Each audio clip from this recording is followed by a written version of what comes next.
Welcome to What Kind of Asian Are You? A podcast featuring conversations about being Asian. We are going to highlight, amplify, and validate Asian voices through deep conversations with those in the diaspora making a difference and being their best selves. I'm your host, Kyle. All right, and we're back with another episode, and today we have Amanda on the show. Amanda, how are you doing today? I'm doing great, Kyle. Thanks for having me on. I'm really excited to chat with you today. And yeah, I'm looking forward to this conversation. And I'm also very excited because it's a new season, and I want to cover things that I haven't covered yet before, and interview people of various background. And your background is one that I haven't really had a chance to talk to someone of that background with. So I'm very curious to have that conversation and learn about you, your background, your culture, and all that fun stuff. So I guess to get the audience started to know more about you, can you just talk about who you are, what you're about, and most importantly, what kind of Asian are you? Okay, I'm excited. So, my name is Amanda Jeysing. I'm originally from Malaysia. You could call me a third culture kid. So, essentially, I'm ethnically South Indian, Tamil, and I grew up in Malaysia, born and raised there for 3 generations. I also say I'm culturally more so affiliated as a Malaysian, which is sort of a amalgamation of three major ethnic groups. So you have Malays, Chinese people, and Indian people. So that would be the majority racial groups that we cross over paths with. And so, yeah, we have quite the melting pot in Southeast Asia, I would say. So that's sort of a little bit of my background in terms of my racial or ethnic identity and my cultural affiliations. In terms of what I do, I am a very passion driven person. I also love creative expression. So I'm a food blogger, I'm a freelance writer. I love to dance as well. So I'm also a dancer. And truly anything that I can connect with in terms of the arts and being able to express what I consider the truth and sharing that with others.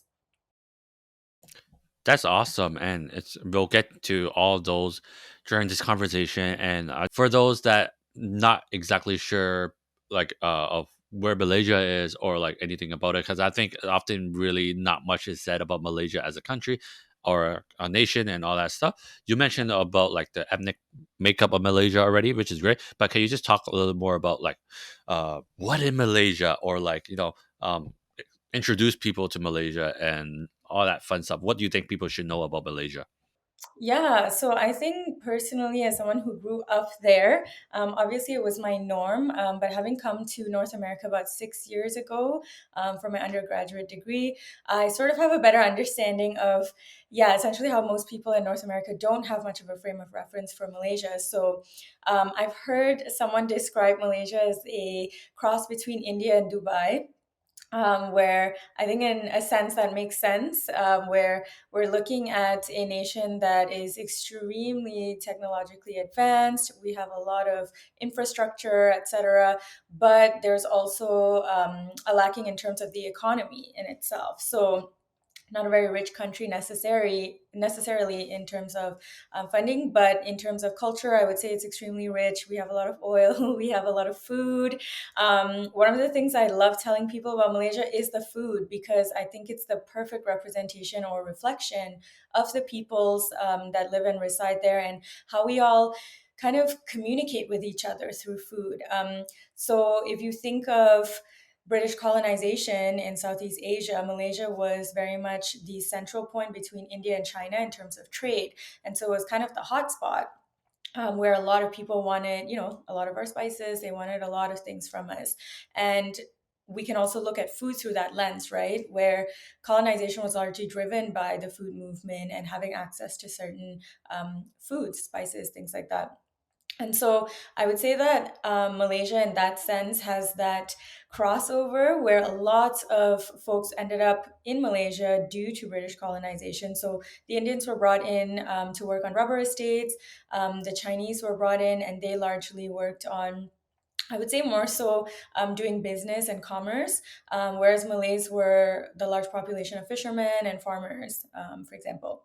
And so when we look at food in Malaysia, it's a great way to kind of reverse engineer the process, because if you look at, for example, one of the great cuisines I love in Malaysia is called Nyonya food. And the Nyonya and Baba people, so the Nyonya refers to the feminine and the Baba represents the masculine in those communities. It's actually a cross between Indonesians and Chinese people. And so you have this amazing combination of food that's very much based in Chinese flavor. So lots of lard, kind of that like fatty base, but you also have the Indonesian flavor. So you have a lot of coconut milk infused in that. You have a lot of chili infused in that. So the food is just really interesting to look at because when these cultures married, so did their food cultures, right? And so when you have a taste of Malaysia, you really do have a taste of our history. You do have a taste of our culture and how we actually came to be in the fabric of a nation, you know? So food is definitely the thing that I always tell people they need to know about Malaysia. I also tell people they most likely don't really know any other form of a melting pot, especially in Southeast Asia. And so I think that's really interesting about us too. Most people I think are familiar with peninsular Malaysia, which is more so the west of Malaysia. And that's where I would say a lot more of the development has happened. Whereas we also have the east of Malaysia, two states are there. They're called Sabah and Sarawak. And those two states have quite a number of different tribes within them. So that is not even me touching the surface of the number of actual ethnic tribes that reside in the land as a whole. So yeah, I think that's what I would want people to know about Malaysia. Well, that's great, and thank you for that kind of introduction to Malaysia and letting the audience know more about it and how the food is such a big part of the culture and the fabric of everything that we will talk about in terms of Malaysia and its history and like culture and all that. And that brings me up to like a question, like because in our previous conversations and just how the content you put out is a lot of like third culture vibes in terms of your feelings, your thoughts, and how you feel culture is as a whole for you. So, for people in North America, that would feel kind of interesting because they wouldn't assume if you're Asian living in Asia, you would necessarily have these kind of third culture like feelings and thoughts. So, how would you explain why or how is your third culture come into place in terms of the no stereotypical third culture kid like mindset that we have in North America? Yeah, so I think I've largely experienced a lot of folks who identify as third culture kids in Malaysia when they've come to travel for studies or for certain like school programs that we might have crossed paths on. So for the large part, I've noticed there are a lot of like Dubai kids who identify as third culture kids, for example. That's a good example, I think, because you see the economic sort of drive towards movement across borders. So a lot of people's parents, for example, end up in Kuwait, end up in Dubai for work, but they're originally from India, perhaps, or they could have a parent from China, for example. So it could also just be a mix of cultures within your nuclear family. And then on top of that, you add a layer of a new geographical paradigm, right? So in my case in particular, I would say that I'm mainly connected to two lands, Malaysia and India. However, I've never actually been to India simply because, like I mentioned before, my family's been in Malaysia for about three generations now. And so we identify as Malaysian or as Indian Malaysian, as we would say, which I think once you're immersed in Malaysian culture, it's very hard for you to simply separate yourself. So, for example, when you go to school in Malaysia, when you're at the primary school level up until you're about 12 years old, you can actually go to vernacular school. So I could have gone to a school and learned everything in Tamil, or I could have gone to a school and learned everything in Mandarin, or I could have gone to a government school where we learn everything in the national language, which is Malay. So keeping that in mind, I went to a government school because my parents are both teachers and they taught in government schools. And so as a student in government school, I remember being able to connect the dots of, well, there are Chinese kids, there are Indian kids, there are Malay kids, and then there's me. And the main thing I would consider that separates me in terms of culture as being an Indian or a South Indian is that my family is of Christian background. And so the religious piece plays into, I think, our cultural dynamics as well, because they're so intertwined. What we're actually typically associating back home is that if you're Chinese, you're typically a Buddhist. If you're Indian, you're typically a Hindu. And if you're Malay, you're Islam or you're Muslim, sorry, I should say. So in that sense, that would be what we associate it with. But obviously, there are people who, yeah, who are different races and cultures who also affiliate with different religions that are not necessarily associated with theirs. But in my case, there was a separation of culture due to religion, and I talk about this in a trad magazine article I wrote not too long ago, and I title it "Am I South Indian or Christian?"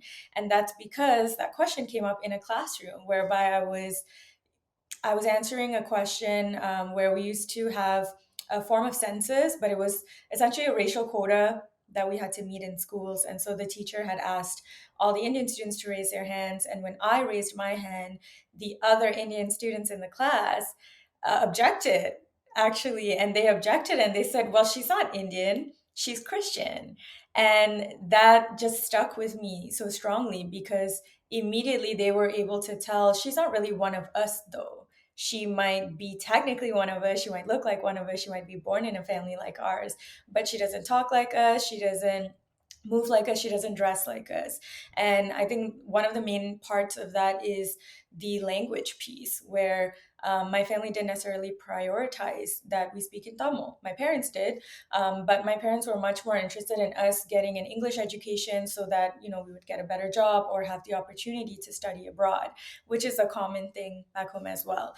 And so that's how I would consider my third culture identity, in the sense that I was born into an Indian family, but I still don't fully connect to Indian folks. And so I became this amalgamation of what we would often just identify as Malaysian, where, for example, if I go order food in Malaysia, I would go to, let's say, a Chinese man at his stall, but the order that I would place in that one sentence, I would have used at least three different dialects. So I might have said something in Hokkien, something in Malay, and then also something in like English as well. So there's a huge mix and match in terms of that. We call it rojak, which is a Malay word, and rojak just means to mix. It's actually a fruit salad that we have where you mix everything up. And so we say, oh, we're just talking rojak, like, we just speak rojak. So in that sense, I would describe my third culture identity as rojak, just a mix. Wow, that's a great explanation and kind of good way to kind of let us know what it means to be third culture in the setting where it's Asia, but like you're still Asian in a sense. Because I think we're so used to the like North American narrative, where it's like you being in a different place of like say America, and then you yourself maybe was born there, but your parents not, and then all that stuff of like assimilation, all that stuff.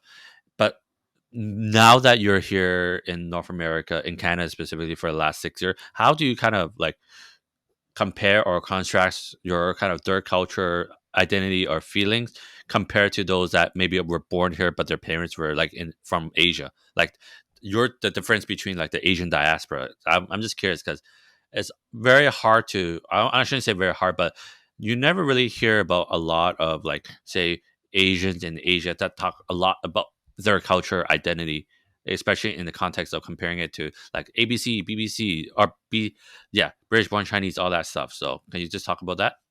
Yeah, for sure. I think the North American context in particular, I have to say, just because of where I come from, I find that folks' identification or conceptualization of race, culture, ethnicity, and how that all plays in relationship to each other is simply just quite unimaginative. That's the best way I can put it. And it's just because it's lacking nuance, simply because you're not necessarily exposed or interested from a dominant culture perspective, right, in North America.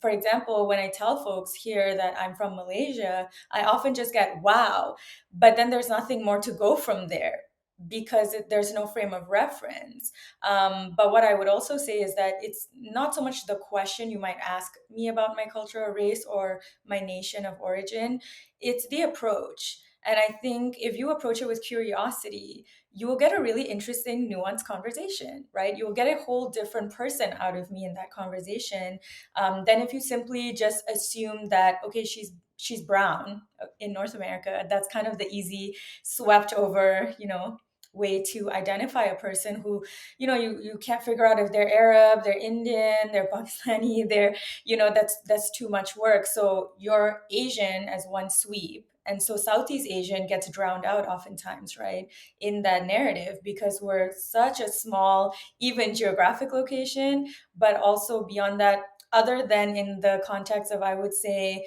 like wanderlust and wanting to backpack through Southeast Asia, like that romantic narrative and romanticization of those areas of the world from a North American perspective, I don't think there's a true interest or investment in what does that look like? What does that taste like? What does that smell like? There's just a lack of that curiosity. And so I do think that's rooted in a sense of complacency. I love this stand-up comic called Ronnie Chang. He actually has a Netflix special, and he was born and raised in Malaysia, lived in Singapore and Australia. Very typical for a Malaysian sort of chain migration trajectory. But he talks a lot about this concept of a lack of gratitude, where you're looking at a nation with such abundance in every shape, way, and form, and yet the people here are quite miserable for the most part. Whereas you come to nations in Southeast Asia, we have so little in, I would say, like economic value, but we're so rich in every other aspect. And so I think that's where that sort of mentality comes into play, where when I speak to someone who's not from this nation and doesn't take it for granted that they have access to things in this nation, even the conversations we have are so much more different. And so I would say that the first moment I conceptualized that I was brown, so to speak, or a woman of color in North America was in a class I took. So I did my undergrad in Carleton University, and it was a double major in English and women's and gender studies. So, in one of my gender studies classes, we were asked to talk a little bit more about race and our experiences with race. And for most of the class, a lot of folks' discussion points were surrounded between this very polarizing notion of race, which I would actually think is more relevant in the US rather than Canada, which is black and white politics. Missing out a large group of people, which very much is reflected in the demographics of Canada, right? And so I noticed that was something that was missing, but it was in that class that I was able to identify my different intersections of identities, so my race, gender, class, etc. And I remember leaving that class thinking, oh wait, everybody here thinks I'm brown. But I think of myself as like South Indian, Malaysian, etc. There's so much more nuance there. And that was one of the, I think, very intense realizations I had. I actually found that quite hard to come to grips with because I think I picked up the code switching very quickly when I got here. I was able to sound Canadian as I am right now. But if my mom were to call me on the phone right now, you get a whole different Amanda, right? And so I was noticing that about myself, that I think a lot of people just think I'm from the GTA or something when they meet me here, just because of how I present myself. And I do think that is a form of like a survival instinct or a survival method to find some sense of belonging or connection where you are. But I also think that in that positionality that I've seen myself in, because largely in part, I would say, because I did a humanities degree, I was able to understand the fabric of Canada and the cultural fabric of it, but also in relation to sociopolitical issues, the geopolitics of the nation, and how that makes up a lot of these social experiences that we have on, like a community level, or lack thereof, I would say, simply because my notion of coming from a very collectivist culture and then moving to a place which is very individualistic in values and culture was a very interesting and drastic switch. But I've been able to recognize that I'm in a way a knowledge translator of sorts. I'm able to stand sort of in the middle, and I can talk to my international student friends and explain to them why, for example, gendered pronouns are important in North America and important to folks here. Whereas on the other hand, I can speak to my friends here and tell them why we look at food in such a romantic way that I just can't explain, unless you've experienced that from a nuclear family perspective, from like since you were born.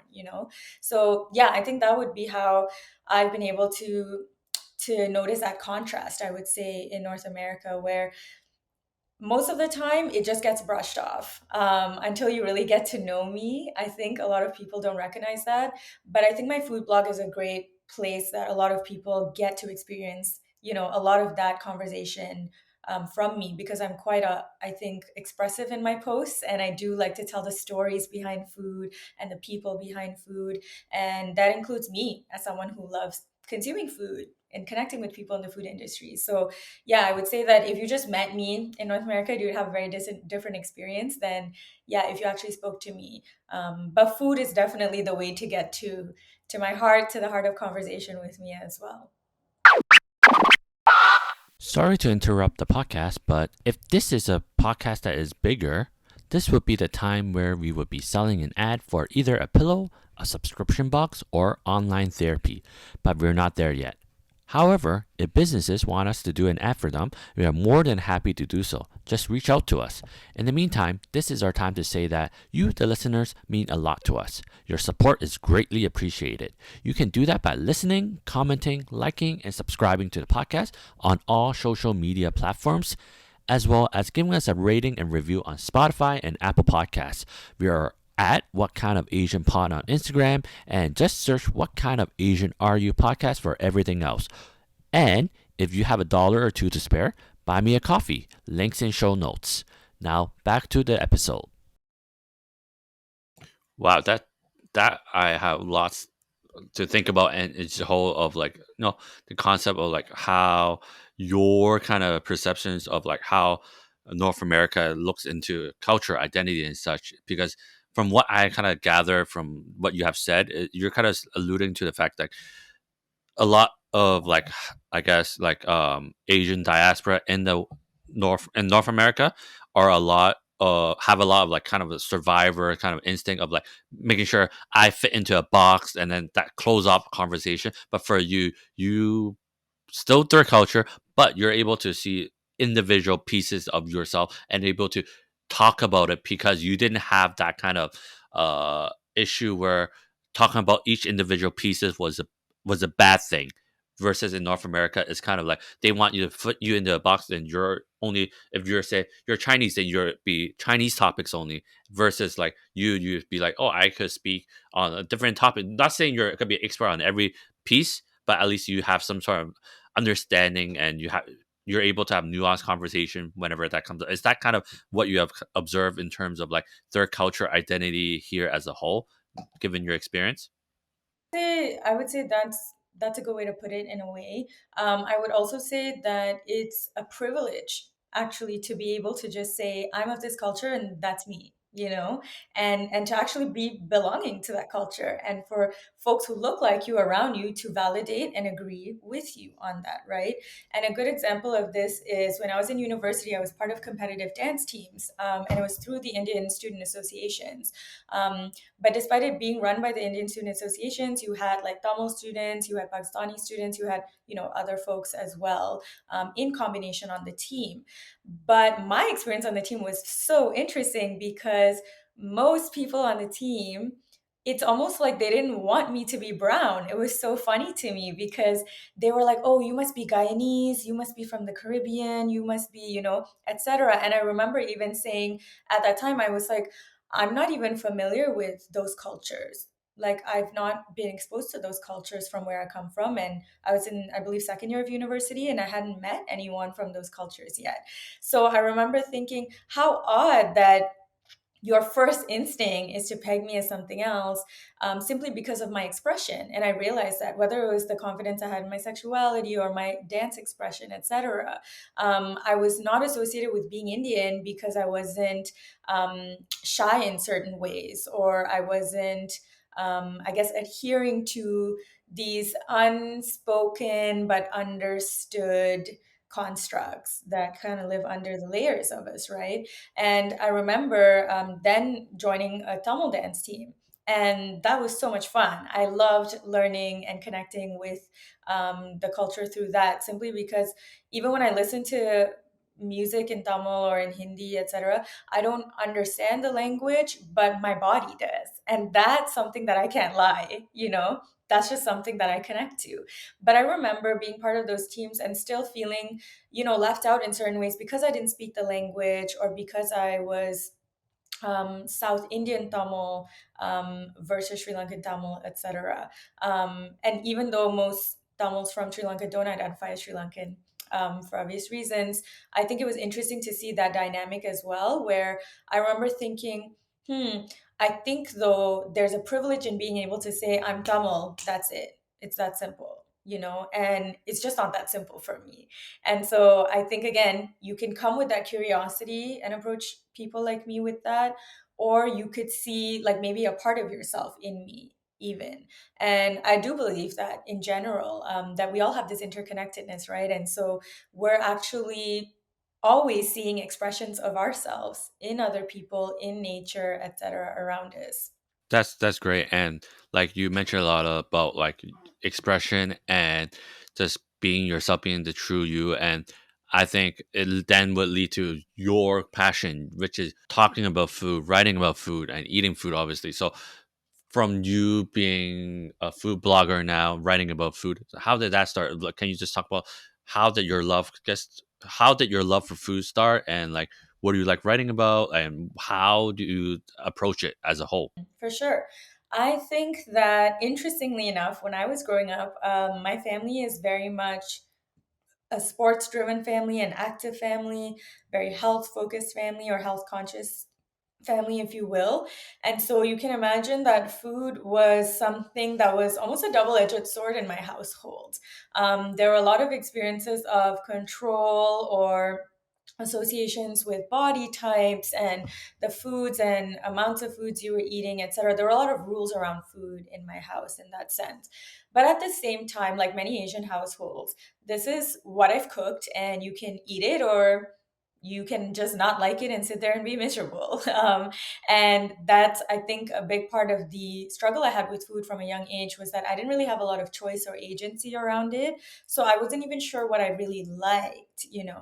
And I was the one in my family, compared to everyone else, who couldn't take as much spice. Okay. So you can imagine my mom is always making an extra dish, or, you do the Asian thing of like, just fry an egg. Fry an egg, put some soy sauce in a bowl with your rice, and call it a day. And so that was a lot of my experience, was being the last kid left at the table, kind of like punished for not finishing my food, or not getting dessert, or like chocolate. But the one thing I was obsessed with was chocolate. And a lot of kids in Asia will know Milo, or some people call it Milo. And that was my obsession. Like, I would eat the powder out of the box. Like, I loved it super rich and thick. And I remember it was because my dad used to make it really rich for me. It was like super chocolatey. And it became a comfort food for me in a way. It became a way where, because like many Asian households, there's a lot of silencing around the sort of emotional undercurrent of the household, that I felt that, well, at least I had this thing, at least I had food. Another example of that would be my relationship with my dad.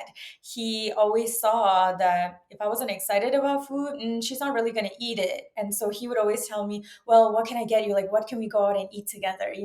And so our tradition is we go out to eat Indian breakfast back home, and it's our favorite thing. And it's one of my favorite things to do, is to go out and eat, actually. From that point on, it was something I realized. And so that only happened because I was also in a very strict household. I would say I only started hanging out with my friends and going out to eat when I was like 17 or 18, and like when I was getting into college after high school. And so I did a pre-university course in college in Malaysia before I came here.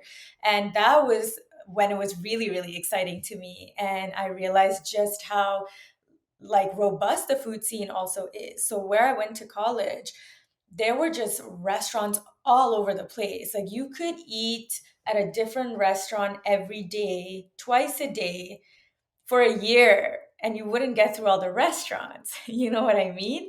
But there's also these small like shops, and just we have what we call economy rice. You just go into the shop. It's usually run by Chinese people, and they've got rice and a million dishes you can choose from. You can take your veggies, your tofu, you can take your meat, your whatever. And it's like really cheap to purchase that. It's around not even maybe like a toonie in Canada for like a whole good full lunch. And I even remember this specific vendor, he sold fried rice. And this man must have been making like 2,000 ringgit a day. Easily. The lines that were outside his shop. And that's one thing in Malaysia is we really vote with our feet. You won't really hear us like write a feedback card. That's not a thing. We just don't come back, and we talk amongst each other. So every year when I go home, my mom will tell me, oh, we don't go there for curry noodles anymore. They don't put enough meat. They don't put enough of the good stuff in it anymore. So we go to this other place now. So the market is extremely competitive, but also you see how excited people are. So you'll see a shop on the side of the road, but at lunchtime on a weekday, you'll see a bunch of men in suits lining up outside. And that's how you know it's real. That's how you know it's good. You know what I mean? And so, yeah, that was how I remember getting really excited about it. It was largely part of my freedom as an individual coming from an Asian household, being able to just choose what I wanted to eat and explore that with my friends. And that's when I realized that food is my love language, because that's my favorite way to connect with people. It's my favorite way to just sit across from someone and spend time with them. And then after that, I did a gap year in Cambodia where I had to learn how to cook. And we would take turns, the volunteers in the house, cooking for each other. And that's how I was able to, learn how to go to the market. Speak Khmer a little bit and learn how to purchase ingredients from the market and then be able to make a dish out of it. But also learning how to find recipes online, etc., using YouTube as like a guide for my life, right? Because I have the privilege to do that in this generation. So that was extremely exciting to me as well. And I think when I moved, or just before I moved to Canada, I was starting to post a lot of food pictures because I was going to these cafes, and very similar to Melbourne, Malaysia, or Kuala Lumpur and KL at least, we have a very robust like coffee culture. And so cafe hopping is huge. It's like everyone is doing it. So when I'm in Canada, I'm really the only person at a brunch place standing on a chair trying to take a really good flat lay. But when I'm back home, everybody is a food blogger. So everyone is doing this and everyone's really good at it. We love our bougie food. We love our side of the road food. You could go skydining, but you could also go behind the Twin Towers and there's an uncle serving beef noodles for like 30 years. And you could go have really good food there too. So it's just that type of vibe where it's just so robust, and the range is insane. And so I started posting a bunch on my personal Instagram, and a lot of my friends would tell me, it's midnight and you're making me miserable because now I want this food. Except in Malaysia, you could actually get that craving fixed, even if it was 3 a.m. That is truly the difference between living here and living there. And I remember when I got that type of feedback from my friends where they were like, you're just posting food now. You're not even posting about yourself. And I was like, you know what? I'll make a separate page. So it started with a hashtag. And then when I took my flight, I remember when I was flying to Canada, my 29-hour journey, I remember being like, I'm going to create this page and it's just going to be purely for food. And that's how I got into it. And I think it was in 2017 where I started connecting with Ottawa foodies, so local foodies in the area I was in. And I was making these Instagram friends in real life. And it was so crazy because people were inviting us to these events and VIP events, openings of new restaurants or bars, relaunching of menus, etc. And again, it was not so much about being seen in those places for me. It was about, wait, who's invited to this? Like, I want to meet you. And what do you have to say about food? What's your connection to food or fashion, whatever you're blogging about on Instagram, whatever type of influencer you are?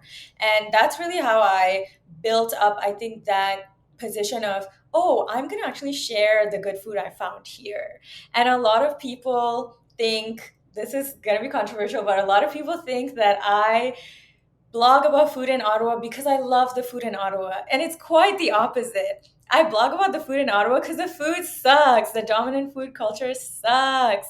It is trash. It is mostly like bars, kind of like, greasy bar food, nothing even very creative. Other than I would say like in certain areas like Westboro or maybe Hintonburg, things like that. But I was really interested in finding like where are the authentic people, like where are the immigrant businesses, where are the queer owned businesses, where are the women owned businesses. I want to support them because I understand that under patriarchal capitalism, that's the power I have is with my dollar and my consumerism. So let me not only go support them, but let me also amplify them so people know there is good food. It's just that you're not likely to notice them. And it's not because they're a small business, it's because the monopolization of food businesses here is so largely rooted in whiteness and who is connected to who and the networks and such like things like that. And so you see a lot of ghost kitchens that are run by aunties, etc., right? And especially in the pandemic, I've noticed a huge burst in ghost kitchen operations. And I love to see it, to be honest. Like that's what we want to do. We want to like support you under the table kind of thing. You're selling from your house, okay, I'll come support you, and you want to have like that auntie's food or that uncle's food. So I think that's where I got into it from the perspective of I'm now telling people like where to go eat, or people are asking me, where would you recommend for this food, etc. So that's how that story or that trajectory of my food blog has come along since then. That's amazing. That's a great origin story, and like you talking about like your thoughts on food and how you see food and like how food is your love language, and there's a lot that we can get from that in terms of like a story rather than oh, these are just what I like to eat and there's it. You can relay it back to oh, I have these as a comfort food, a story about my dad and I eating the food, and that's I think what catches on in terms of people wanting to read what you write or look at articles that you put out. And you talking about like oh, getting into food media. So what are your thoughts on like Western food media, and like you already mentioned like the food culture in Ottawa is not great. So how do you kind of look into like oh, how to improve it or how to be up to standard in a sense. So first like your thoughts on food media, and then like how to fix the food culture that you think is whack. Okay. So I think in terms of food media, it's been very interesting to see the diaspora for sure. I think the largest population in terms of the food media that I follow would be in New York. Just because a large population of like Filipino writers write in New York. There are some Asian writers from the diaspora that write in New York, and I'm interested in what they're doing, for example. But I also think that there is this craving for authenticity or some connection, some ancestral connection to food that they simply don't have, right? Because they've been broken from that connection to the land itself. And I think that's a really huge part of your relationship to food is which land were you on or grew up in where you experienced that food. And so if you experience that in the US or in Canada or somewhere in North America, largely you're going to remember that being a family sort of event. You're going to remember it in your home, you're going to remember it in your grandma's house, your auntie's house, etc. But I think as well, when I think of them, I do realize that there is a that need to connect to something. But it's also an amalgamation of their experience as Americans or as Canadians as well. So you see like Filipino chefs or bakers making like ube everything, like ube cake and ube this and ube that, and it's beautiful to see. But at the same time, it's not necessarily that mind blowing to someone who's from Southeast Asia because that's what I would get at a bakery on Sundays, for like a treat for school on Monday, for example, like a pandan cake or something like that. We already had access to those things. So to see that difference in like, oh, we're around the same age, maybe in our late 20s, early 30s, but your conception of food now is coming from a place of you are often shamed. That's often the storyline I see in food media here is you are often shamed in school for bringing your cultural foods. Obviously by white folks, and now you want to reconnect, right? Because we've all had some experience of self-loathing in terms of our cultures.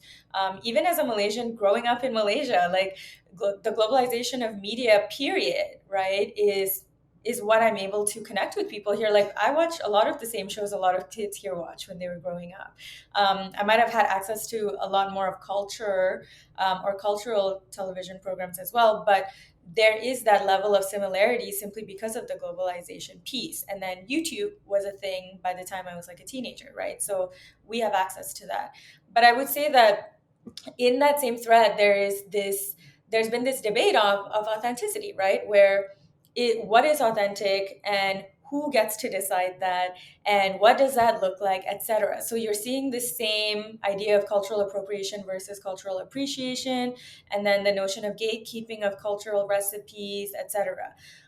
What I think my position on it is that if you are particularly a white person or person of the dominant culture and you want to make a recipe inspired by another culture, but you are not appreciating it in any way. You're not acknowledging the history of where it comes from, why that might be, etc. If you don't have that connection piece and you still benefit from it, that's where I see the problem. So if you're a white chef in food media, for example, I remember Nigella Lawson, right? Like we all kind of grew up with our moms watching her at the very least. And, Nigella is known to be just that comfort food person. Like one of my favorite quotes from Nigella Lawson is, minimum effort for maximum pleasure. That's one of the favorite lines that she's ever said, at least to me. But I remember this uproar that happened not too many years ago, where she was talking about pandan. She had discovered pandan and she was including it in all her recipes. And if you don't know what pandan is this very fragrant green leaf you often find in Southeast Asia. We cook it in our rice, but we also often cook it in our dessert as well. So either you'll see a dessert that's like green in color to kind of match it, or it'll just have that taste. And she was comparing it to vanilla. So that's what she called it, that pandan is just these Asian vanilla. And I think that's when it really loses everything, right? You're fully just diluting it without giving any background, context, any cultural connection to it. And again, that's coming from a place of privilege where you can take something, isolate it, and then use it for your benefit, right? And the only reason there's a difference there is because we don't start on the same playing field. When an Asian chef is making something with pandan, it's not necessarily glamorized as when Nigella does it, right? She's going to be able to speak to such a different demographic, such a different audience and population. There's also going to be more of this idea of it being in terms of a class analysis, if we want to go there, it would be like of a higher class, right? Like it would be seen in, for example, there's a few contemporary kitchens in Ottawa that are Southeast Asian based menus. And I've seen that. I've seen pandan recipes included in those types of restaurants. But I've also seen places where they will just describe what the dish is. So, for example, someone recently sent me a menu from an Indian place that was describing like samosa chaat as like a sloppy Joe, like an Indian sloppy Joe or something. And she was like, "What is this about?" And I was telling her how it's one thing for them to include that. So you could call it samosa chaat, and then in the description you might say, you can conceptualize this as a sloppy Joe if you're in a certain part of North America. But if you don't have samosa chaat there at all and you're just fully calling it an Indian sloppy Joe, that's when I would say there's an issue, because you completely erased centuries of history and imprints. And again, what are we as humans if not our stories? And what is food if not just a consumable version of those stories? So you have the opportunity to tell stories through food, and yet you're in a position where A, you have no conception of that, B, you have no point of reference. And so your idea of it is very much a colonial concept of food, where, okay, I'll just take this thing. I don't really need to address anybody who, it originates from, anywhere it originates from. What's important is that I have it in my hand and people want to know about it because it's me and I'm the voice. And so that's how I would speak to, I think, food media in the West. I have seen a lot more of a nuanced perspective as of late, largely from folks like me who were born and maybe raised or spent more time in our home countries or origin countries and then moved to North America. So that's nice to see.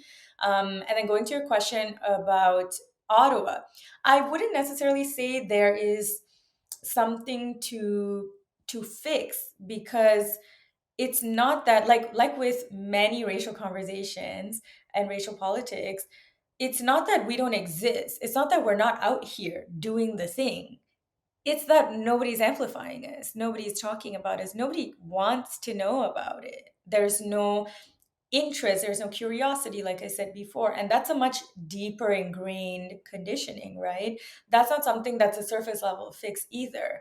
And so, how do you make this food interesting to people? An example is calling a samosa chaat an Indian sloppy Joe, right? If you talk to the owner of that place, they might tell you that, yeah, a lot of people just like think Indian food looks disgusting here. So, for me to compare it to something that's a beautiful mess, I have to call it a sloppy Joe so that somebody is more likely to come in and eat it.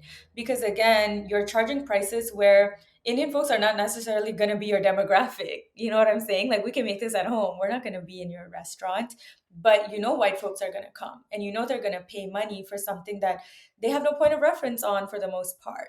Or the point of reference is butter chicken. So again, making my point for me, right? So I think that's the gap that needs to be filled really is, where are these people? Because they're here for sure, they exist, but what are we doing about it and how can we continue to amplify those voices? So again, it's not that your voice is not existing, it's not that you're not out here doing it, it's that we're not passing the mic, right? So that's how I would consider it. And I think in Ottawa, one of the ways is I've seen Ottawa Chinatown doing really good collaborations with Asian foodies in the city. I love to see it. They've been promoting the businesses like crazy, especially with a lot of gentrification that's been going on. And I think that's one of the great ways they've been investing, quite literally putting their money where their mouth is, and making investments in amplifying these businesses and making sure that, yeah, like, we keep it robust, right? And I've also seen that with the Black communities in Ottawa as well, where we're actually saying, you know what, our money is our power and our dollar is our power. So we're going to reinvest in our own communities. And I think that is extremely powerful to recognize who you can support and the power you have innately just as a person who comes from a culture.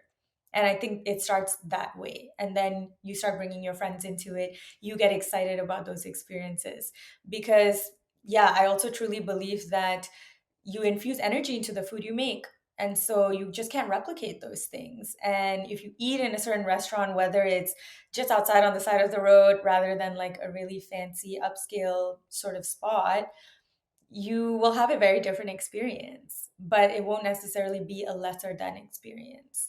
But again, that comes from the way that we've been taught to see things in a very polarizing way, right? So, yeah. That's great, and thank you for your all your thoughtful answers, and just thank you for this conversation because I learned a lot in terms of third culture identity kind of ideas from like someone of a different kind of Asian diaspora perspective compared to like North American Asian diaspora, which I am part of, and also your take on food and authenticity and how people are sharing the food and also running businesses around food that you find it problematic or like you want to talk more about, and just the whole food discourse. I think that was great because I think we need to talk more about specific, not just how tasty it is or what's in it, but beyond just the economics of food as well, and also like the cultural nuances and all that fun stuff that I think people figured, people don't want to hear it because it's not tasty, because it's really a hard conversation to have